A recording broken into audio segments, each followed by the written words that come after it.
আমার কথা শুনবার জন্য আপনাদের সবাইকে স্বাগত জানাই। বাংলাদেশে এখন বহুল আলোচিত শব্দ হচ্ছে সংস্কার। এই সংস্কার 2007-08 সালেও বহুল আলোচিত শব্দমালা ছিল এবং তারপর থেকে সংস্কার এটি পরিত্যাজ্য শব্দে পরিণত হয়েছে। সংস্কার শব্দ শুনলেই অনেকে আটকে উঠতেন এবং মনে হতো সংস্কারের কথা যারা বলছে তারা বোধহয় ষড়যন্ত্রকারী। গত 15 বছর ধরে বা তারও আগ থেকেই বলা যেতে পারে বাংলাদেশ আওয়ামী লীগ বা পতিত স্বৈর শাসকের অনুসারীরা যেভাবে মুক্তিযুদ্ধের চেতনা করেছেন, প্রকৃতপক্ষে তারা মুক্তিযুদ্ধের চেতনাকে ধ্বংসই করেছেন। মুক্তিযুদ্ধের চেতনার প্রতিপালন, লালন পালন, ধারণ করা কোনো কিছুই তারা করেননি। মুক্তিযুদ্ধের জঙ্গিকার, একটা ভালো নির্বাচন, গণতন্ত্র, বৈষম্যহীন সমাজ প্রতিষ্ঠা, সামাজিক ন্যায় বিচার, মানবিক মর্যাদা, সেই দিকে তাদের কোনো নজর ছিল না। শুধু কথা মানার মধ্যে সেটা সীমাবদ্ধ ছিল। সংস্কারের ব্যাপারটা অনেকটা এখন সেরকমই দাঁড়িয়েছে। আমি একটু আলোচনা করতে চাই যে সংস্কারের নামে আসলে কি হচ্ছে, সংস্কার না পুনর্গঠন, এই আলোচনাটাও আমাদের এখানে বেশ ভালোভাবেই আছে বলে আমার কাছে মনে হয়। বর্তমান যে অন্তর্বর্তীকালীন সরকার, এই সরকারের সফলতার উপর বাংলাদেশের ভবিষ্যৎ নির্ভর করছে বলে অনেকে মনে করছেন। আর এই ভবিষ্যৎকে নিশ্চিত করবার কাজ করছে প্রফেসর মোহাম্মদ ইউনূসের নেতৃত্বাধীন এই অন্তর্বর্তীকালীন সরকার। কিন্তু সংস্কারের নামে যা কিছু হচ্ছে তাতে কি আগামীর বাংলাদেশ স্বৈর আমলের চেয়ে ভালো কিছু দেখবে না, সেই শঙ্কাও তৈরি হয়েছে ইতোমধ্যেই অনেকের মনে। কারণ যেটা হচ্ছে দেখছি আমরা অদল বদল, একে সরিয়ে ওখানে এই প্রতিষ্ঠান, আগের যারা ছিলেন তাদেরকে সরিয়ে নতুন একটা গোষ্ঠী দখল করে নিচ্ছে, এরকম একটা অবস্থা। সংস্কার নিয়ে আমি এর আগেও কথা বলেছি এবং আপনাদের মনে আছে যেটা আমি শুরুতে উল্লেখ করেছি যে 1/11 সময় এই শব্দটি খুব আলোচিত হয়েছিল, কিন্তু পরে ফলাফল কিন্তু আর সেদিকে এগোয় নেই, বরং অনেক খারাপ হয়েছে। এমনকি সংস্কার শব্দটাই একটা পরিত্যাজ্য শব্দে পরিণত হয়েছিল বাংলাদেশে। বাংলাদেশ দেখেছে শেখ হাসিনার স্বৈরতান্ত্রিক আমল, ফ্যাসিবাদী আমল। এখনো একই রকমের আশঙ্কা দেখা দিতে থাকলে এই সংস্কারের যাবতীয় বিষয়ে মানুষের সন্দেহ তৈরি হবে। ইতিমধ্যেই কিন্তু সেই সন্দেহ তৈরি হতে শুরু করেছে। যারা বলছেন তারা আসলে সংস্কার কি সেটা বোঝেন কিনা, এটা একটা কন্টিনিউয়াস প্রসেস, সেটা মানেন কিনা। কাজে আমার যেটা প্রস্তাব সেটা হচ্ছে যে সংস্কারের বদলে আমরা আসলে পুনর্গঠন প্রক্রিয়া শুরু করতে পারি, পুনর্নির্মাণ প্রক্রিয়া শুরু করতে পারি কিনা সেটা ভেবে দেখতে পারি, বা নতুন করে নির্মাণ করতে পারি কিনা।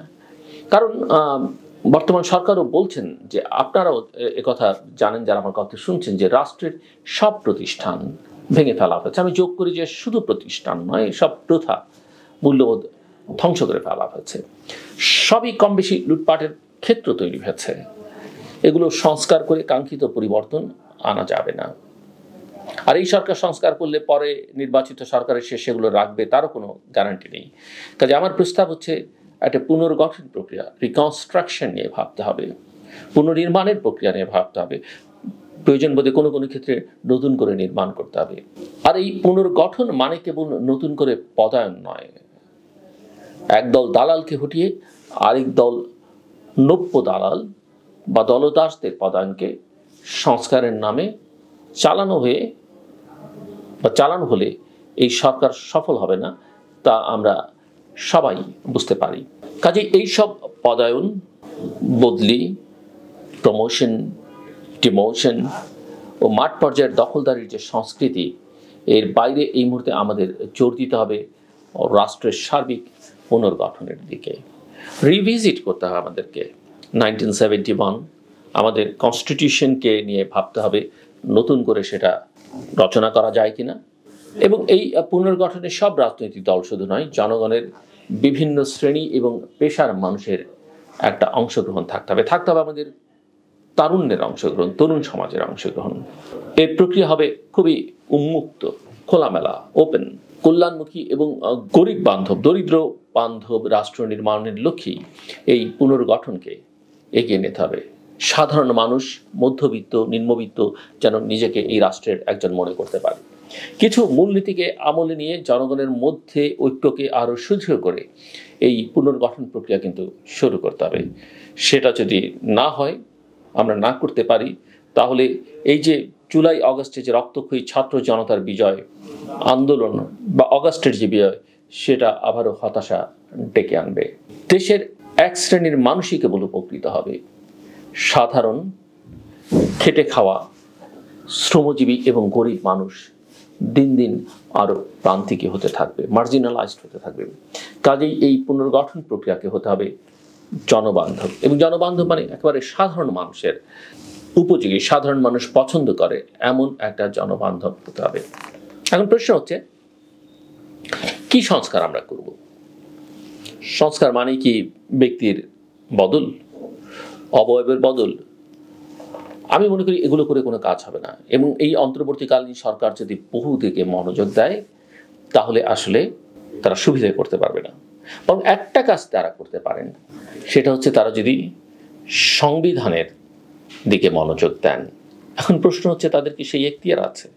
সংবিধান সংশোধন করতে পার্লামেন্ট লাগে, কিন্তু আপনারা লক্ষ্য করে দেখবেন যে বাংলাদেশে বিরোধী দলগুলো বিগত আমলে নানা রকমের প্রস্তাব দিয়েছে। রাজনৈতিক বন্দোবস্তের কথা বলেছে, রাষ্ট্র কাঠামোর সংস্কারের কথা বলেছে, রূপরেখা দিয়েছে বিএনপি সহ অন্যান্য দল, এবং সেখানে তারা বিভিন্ন রকমের অঙ্গীকার করেছে।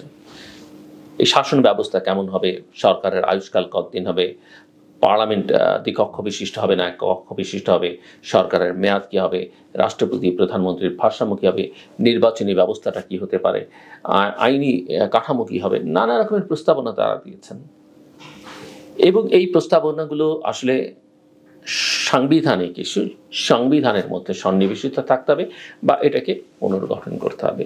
বাংলাদেশের সংবিধান যেটা আছে সেটা আসলে স্বৈরতন্ত্রকে শক্তিশালী করবার ক্ষেত্রে এখন যেটা আছে ভূমিকা রেখেছে। এটাকে আমরা রাষ্ট্রপতি শাসিত থেকে সংসদীয় শাসন ব্যবস্থা এনেছি, কিন্তু আসলে রাষ্ট্রপতি শাসনের আদলে একটা প্রধানমন্ত্রী শাসিত সরকার ব্যবস্থা। এখানে সাধারণ মানুষ, প্রান্তিক জনগোষ্ঠীর অধিকার খুব বেশি রক্ষা করা হয়নি, সুরক্ষা দেওয়া হয়নি। সো এই জায়গায় আমি মনে করি সংবিধানের দিকে আমাদের মনোযোগ দেওয়া দরকার। আমরা কি 17 বার কাটাছাড়া করেছি, 18, 19, 20 বার করব? এই সরকার কি সেটা করতে পারে না। তার জন্য সংসদ দরকার হবে। আবার যারা অঙ্গীকার করলেন তারা কি সেটা করবেন? এই রাজনৈতিক দলগুলো অতীত ইতিহাস বলে যে অনেকেই নির্বাচনের আগে অনেক অঙ্গীকার করেছে, আওয়ামী লীগ করেছে, বিএনপি করেছে, অন্যান্য দল করেছে, কিন্তু তারা সেটা রক্ষা করেনি। কাজেই আমার চাওয়া হবে, আমি মনে করি এই সরকার যদি একটা ডায়ালগ ওপেন করে স্টেক হোল্ডারদের সঙ্গে, রাজনৈতিক দলগুলোর সঙ্গে, সেখানে ফ্যাসিলিটেটেড থাকতে পারে কয়েকজন যারা সমাজের গ্রহণযোগ্য, এবং তারপরে সরকারও তার সঙ্গে যদি সংশ্লিষ্ট হয়, আমাদের একটা কনস্টিটিউশন দরকার, নতুন কনস্টিটিউশন, যেটা উদার হবে, গণতান্ত্রিক হবে, ইনক্লুসিভ হবে। সেই সংবিধান রচনার জন্য একটা কমিটি করে দেওয়া হতে পারে, কমিশন করা হতে পারে, তারা স্টেক হোল্ডারদের সঙ্গে আলোচনা করে একটা কনসেনসাস আমরা জাতীয় তৈরি করতে পারি, যেটা আমরা অনেক ক্ষেত্রেই পারি না, এবং তারপরে সরকার একটা কনস্টিটিউয়েন্ট অ্যাসেম্বলির ইলেকশনে যেতে পারে। এখন প্রশ্ন হচ্ছে, সেই ইলেকশনের ব্যাপারে বা সংবিধানের ব্যাপারে ঐকমত্য হলো, ভবিষ্যতে যে 2/3 মেজরিটি নিয়ে কোনো সরকার এসে সেটা পাল্টে ফেলবে না তার তো কোনো গ্যারান্টি নেই, সেটা তারা পাল্টেই ফেলতে পারেন।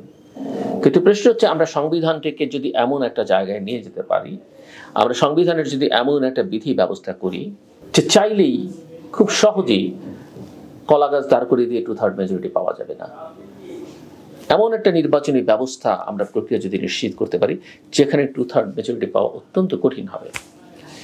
কারণ বাংলাদেশে লক্ষ্য করবেন 30, 32, 35% ভোট পেয়েই অনেকে 2/3 মেজরিটি পেয়েছে, ভোটের সঙ্গে আসন সংখ্যার মিল নেই। কাজেই এই জায়গাটা যদি আমরা নিশ্চিত করতে পারি, তাহলে এটা একটা বড় কাজ হবে। বহুদিকে তাকাবার দরকার নেই। প্রফেসর মোহাম্মদ ইউনূসের নেতৃত্বাধীন সরকারের এই একটা জায়গায় যদি তারা, আমি মনে করি সেক্ষেত্রে রাজনৈতিক দলগুলো সম্মত হবে, এবং সেটা করে যদি স্বল্প সময়ের ব্যবধানে তারা জাতীয় সংসদ নির্বাচনের দিকে এগুন, এবং সেটা সবার জন্য, রাষ্ট্রের জন্য, জনগণের জন্য, রাজনৈতিক দলগুলোর জন্য, বাংলাদেশের রাজনৈতিক ব্যবস্থার জন্য, এমনকি অর্থনৈতিক সামাজিক ব্যবস্থার জন্য কল্যাণকর হবে। আপনারা ভেবে দেখবেন। আমার কথা শুনবার জন্য আপনাদের ধন্যবাদ। আপনাদের সবার জন্য শুভকামনা।